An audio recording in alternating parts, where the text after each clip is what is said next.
เกิดอีกอย่างขึ้นกับเส้นทางเลขที่13เหนือบริเวณด่านภาษี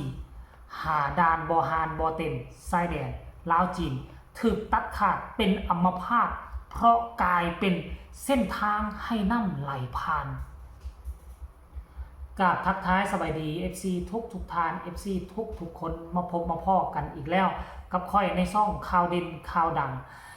นับตั้งแต่เข้าฤดูฝนมาฝนตกน้ำนองน้ำท่วมหลายพื้นที่หลายภาคส่วนได้รับผลกระทบและหนึ่งในอีก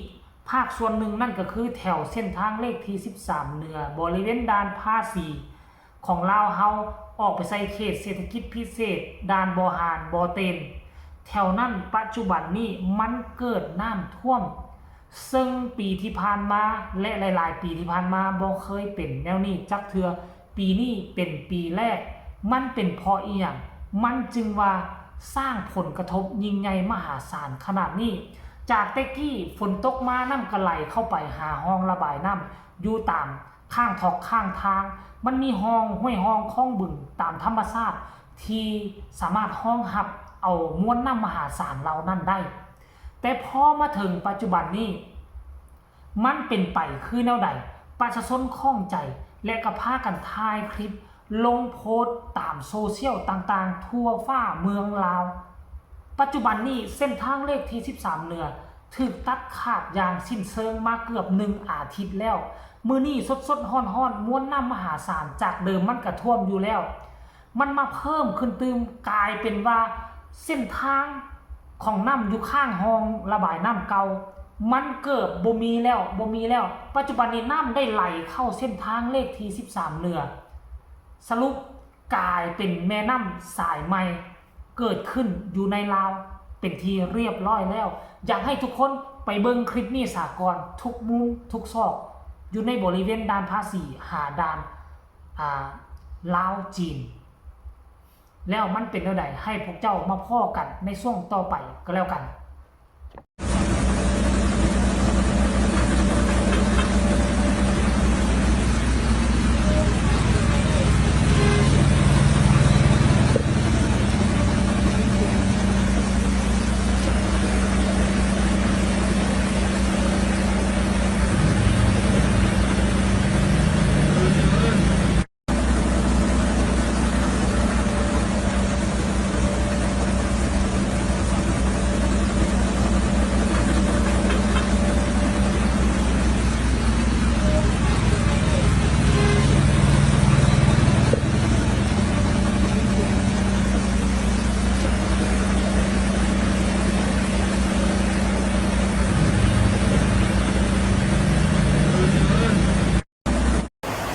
Ya, stop, stop.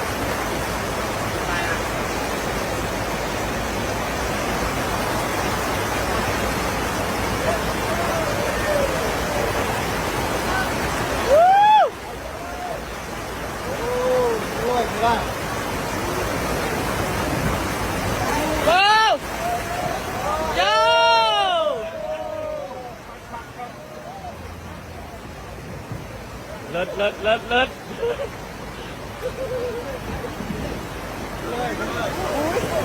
ฟังเสียง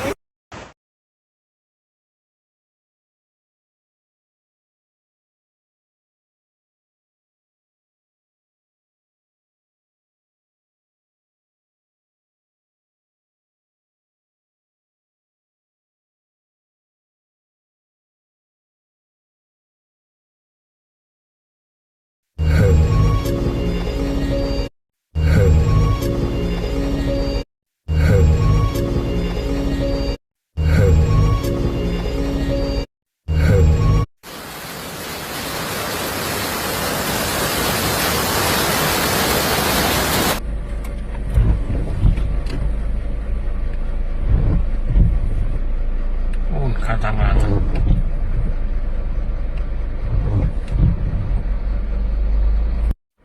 เบิ่งเอาขนาดรถสูงยังฮอดปลายรถพุ่น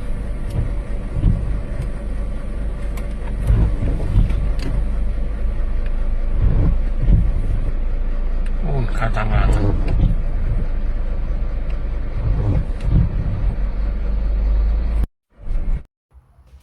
เป็นเท่าใดทุกคน ถ้ามันเกิดปัญหาแนวนี้พวกเจ้าแนมเห็นอย่างบ่พวกเจ้าสังเกตเห็นอย่างบ่สังเกตเห็นรถติดกันเป็นแถวรถที่มาขนสินค้าจากนครหลวงเวียงจันทน์ขึ้นเมืองหรือว่าจากลาวใต้ขนขึ้นเมืองมีความหวังว่าจะส่งสินค้าเข้าไปให้ประเทศจีนแล้วก็หอบเงินตราต่างประเทศเข้าคืนเข้ามาสู่ลาวเฮาเพื่อเฮ็ดให้ฟื้นฟูเศรษฐกิจฟื้นฟูภัยเงินเฟ้ออยู่ในประเทศเฮาแต่ว่าเส้นทางหลวงถูกตัดขาดมีอุปสรรคมาขวางกั้นแบบนี้มันเฮ็ดให้การส่งสินค้าระบายสินค้าออกไปขายในจีนมันเกิดความล่าช้าปกติแล้วอาทิตย์นึงเงินเฮาต้องเข้างวด1 2งวดบาทนี้มันเกิดแบบนี้ขึ้นมาอาทิตย์นึงบ่สามารถรับเงินได้ปล่อยเป็นเดือนนึงเงินจึงเข้าเทื่อนึงเงินเข้ามันล่าช้าการพัฒนาโครงสร้างพื้นฐานก็ล่าช้าเศรษฐกิจครอบครัวก็ตกต่ำเข้าไปเพอรถที่ไปแออัดจอกันอยู่หั่นบ่สามารถฟันฟ้าน้ำนี้ไปได้สินค้าเน่าเสียเกิดความเสียหายเจ้าของรถไปฮับตางสินค้าให้เขาถ้าเกิดปัญหานี้ขึ้นมาเจ้าของรถจะได้เสียค่าสินค้าให้กับเจ้าของสินค้าหรือบ่มันเป็นผลเสียหายที่ติดพันกันต่อเนื่องกันไปทอดมันเคยแล้วอาทิตย์ที่แล้วนี่น้ำกระท่วมเห็นรถจกเห็นรถดุดเข้าไปแก้ไขอยู่แต่บ่ฮู้ไปแก้ไขท่าใดบัดมาตอนเช้ามื้อนี้วันที่28สดๆร้อนๆกลายเป็นว่าน้ำบ่ไหลลงคลองระบายน้ำมันไหลใส่ตามทางเองตึกของด่านภาษีถ้าน้ำไหลขนาดนี้น่าจะไหลท่วมเข้าไปในบริเวณสั้นหนึ่งแล้วบอนแจ้งภาษีแจ้งภาษีมาสังเกตเห็นรถเก่งรถน้อยน่ะท่วมหมดละเด้แถวพื้นรถหั่นน่ะท่วมฮอดป้ายรถแล้วเป็นหยังก็บ่เข้าใจที่หน่วยงานที่เกี่ยวข้องกับบ้านเฮาน่ะโดยเฉพาะคือกระทรวงโยธาพากันบริหารแนวใดตั้งแต่สมัยฝรั่งปกครองปูอย่างเส้นทางเลขที่13มามันควรจะดีขึ้นตั้งแต่40ปีผ่านไปมันต้องดีขึ้นกว่าเก่าทุกปีมาปัจจุบันในเส้นทางนี้สมัยก่อนแล่นดีแล่นได้แล่นสะดวกแต่ว่ามาปัจจุบันใน40ปีผ่านไปปรากฏว่าเส้นทางเปสรุปแล้วมันบ่มีการพัฒนาแม่นบ่ปกติเฮาต้องพัฒนาไปหน้าการว่าพัฒนานี่มันต้องดีขึ้นกว่าเก่าแต่กลับกลายว่า40ปีผ่านไปน้ำไหลเข้าไปในทางบ่นี่